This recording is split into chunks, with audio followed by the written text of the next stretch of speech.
बकरीद के मौके पर हर साहब इस्तात को चाहिए कि वो गरीब गुरबा की भी मदद करें।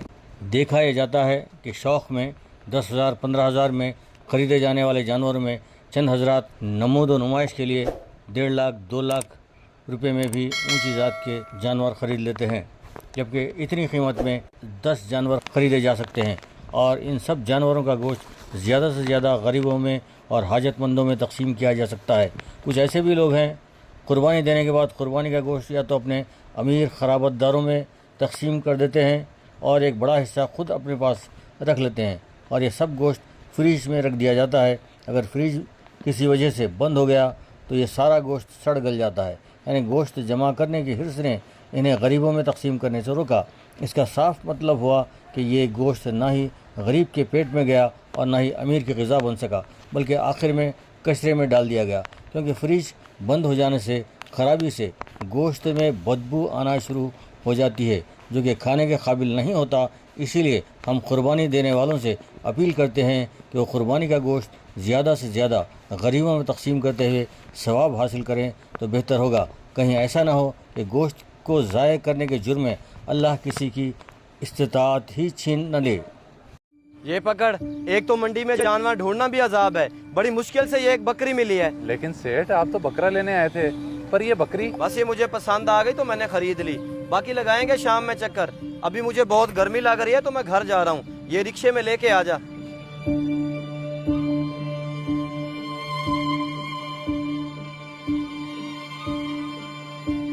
बल्कि पैसे मेरी जेब में तो किराए के पैसे ही नहीं है। सेठ जी, सेठ तो चले गए, अब मैं घर इतनी दूर कैसे जाऊंगा? सारी मेरी गलती है।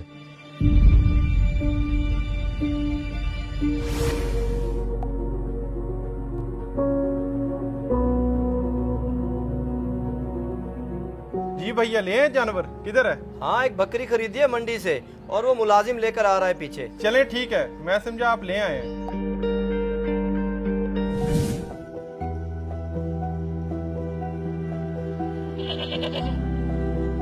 असलम, अंदर आना जरा। किधर लगा के आ रहा है इतनी देर? सेठ जी, असल में मेरे पास किराए के लिए पैसे नहीं थे, तो बकरा इतनी दूर से पैदल लेके आ रहा हूँ, तभी देर होगी। तो तू मुझसे किराया ले लेता। एक तो तुझे भूलने की आदत है। मेरे जहन में तरह तरह के ख्याल आ रहे थे कि पता नहीं कहाँ रह गया। माजरत सेठ साहब, आइंदा ऐसी गलती कभी नहीं होगी। चल ठीक है, जल्दी से सारे काम निपटा ले। कल ईद है तो तुझे आने की जरूरत नहीं है। ईद अपने बीवी बच्चों के साथ गुजारी। जी ठीक है सेठ जी, मैं कर लेता हूँ सारे काम।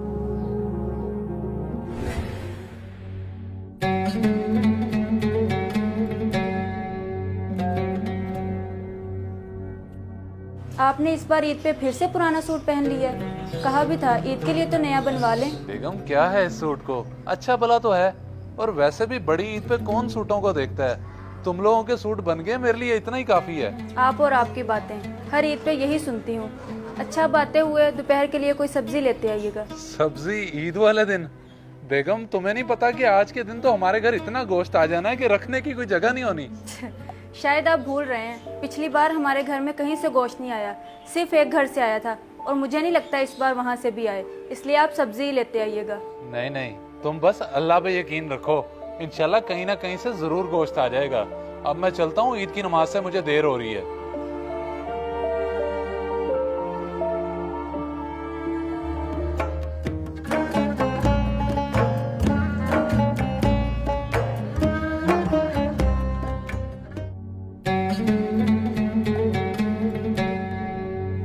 बेगम, मैं पढ़ आया हूँ ईद की नमाज, तुम बताओ कहीं से आया गोश्त? प्याज तो मैंने काट लिए हैं, लेकिन अभी तक कहीं से नहीं आया, और मुझे नहीं लगता कोई दे के भी जाएगा। अच्छा, तुम फिक्र ना करो, मैं मालिक के घर चक्कर लगाता हूँ और कोई काम भी दिखाता हूँ, और आते हुए गोश्त लेता हूँगा। ठीक है, आप लगाएं चक्कर, लेकिन जल्दी वापस आइएगा, ये ना हो सारा दिन उधर ही गुजार दें। हाँ हाँ, मैं जल्दी वापस आ जाऊंगा, बस तुम प्याज वगैरह काट के रखो।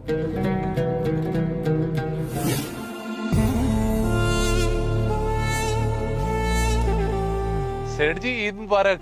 अपने जानवरों की कुर्बानी हो गई है? खैर मुबारक। माशाल्लाह से 2 की कुर्बानी कर ली है, अभी ये रहता है। लेकिन ईद वाले दिन की तो मैंने छुट्टी दी थी। तू क्या लेने आया है? जी सेठ जी, मुझे आपने छुट्टी दी थी, लेकिन मैंने सोचा कि ईद का दिन है, आपके घर कोई काम ना हो, इसलिए चला आया। अच्छा, काम के लिए आया या फिर गोश्त चाहिए? अरे नहीं नहीं, मैं गोश्त की नियत से नहीं आया, मैं तो काम के लिए आया हूँ, अगर कोई काम है तो मुझे हुक्म करें। काम? अच्छा, वो 3 शापर पड़े हैं फ्रिज में गोश्त के, वो उठा ले जाके। जी ठीक है सेठ जी, मैं उठा लेता हूँ। बहुत शुक्रिया आपका। किस बात का शुक्रिया, इतना गोश्त तेरे लिए नहीं है, वो उठा के सेठ हसन, अली और शहबाज के घर दे आ। अच्छा जी ठीक है सेठ, मैं दे आता हूँ। और रुक, उन्हें ये जरूर बता दी कि ये गोश्त सेठ असगर के घर से आया है, और मेरी तरफ से ईद मुबारक भी दे दी। जी मैं बोल दूंगा उन्हें।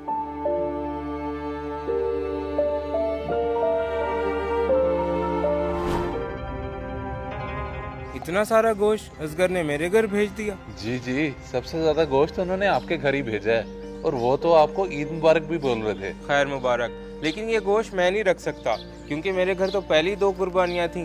पर उन्होंने तो बड़ी चाहत से आपके घर भेजा है, और आप लेने से इनकार कर रहे हैं। चाहत उनकी अपनी जगह, लेकिन इसका असल हकदार मैं नहीं हूँ। उनसे कहें कि ये गोश्त गरीब गुरबा में तकसीम कर दें, क्योंकि मैंने भी अपना सारा गोश्त गरीबों में ही बांट दिया। अच्छा चले, मैं उन्हें जाके बता देता हूँ।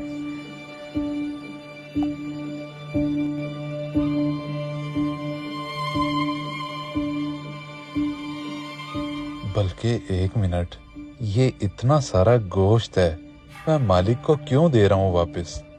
क्यों ना अपने घर ले जाऊं? ईद का दिन है, मेरे बच्चे खा लेंगे।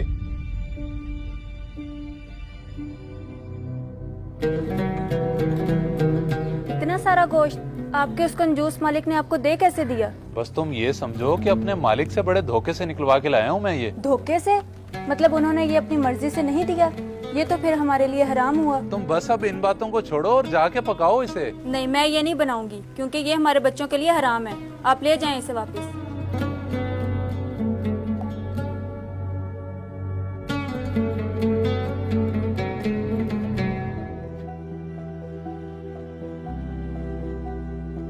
सेठ जी, अली और शहबाज साहब ने तो गोश्त रख लिया है, लेकिन हसन साहब ने गोश्त लेने से इनकार कर दिया है। इनकार कर दिया है?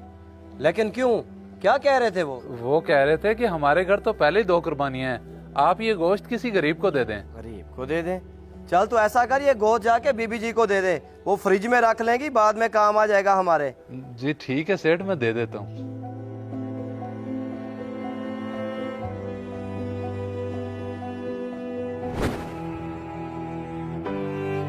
देखिए, आप इस तरह क्यों बैठे हैं? मैंने तो कहा था आपसे हमारे घर कहीं से गोश्त नहीं आना। सही कह रही थी तुम, बस मैं ही गलत उम्मीद लगा बैठा। एक घर से 4 बोटियां आई हैं और घर में इतने फर्द हैं, अब उन 4 बोटियों का क्या करें? अच्छा मैं करता हूँ बंदोबस्त और लाता हूँ कहीं से सब्जी, बस तुम फिर जरा जल्दी से बच्चों को बना देना।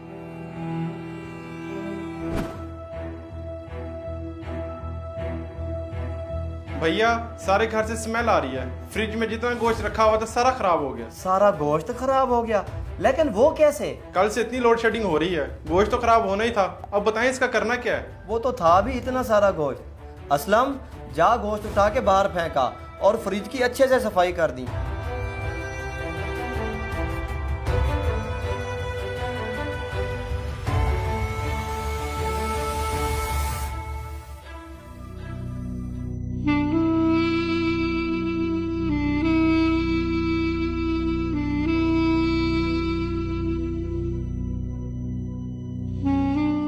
इतना सारा गोश्त जरूरतमंदों तक नहीं पहुंचा, बल्कि फ्रिज में पड़ा खराब हो गया, और मेरे बच्चों को ईद के दिन गोश्त नसीब नहीं हुआ।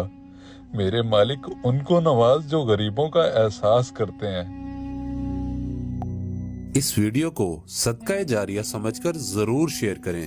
हो सकता है आपका एक शेयर किसी की जिंदगी बदल दे।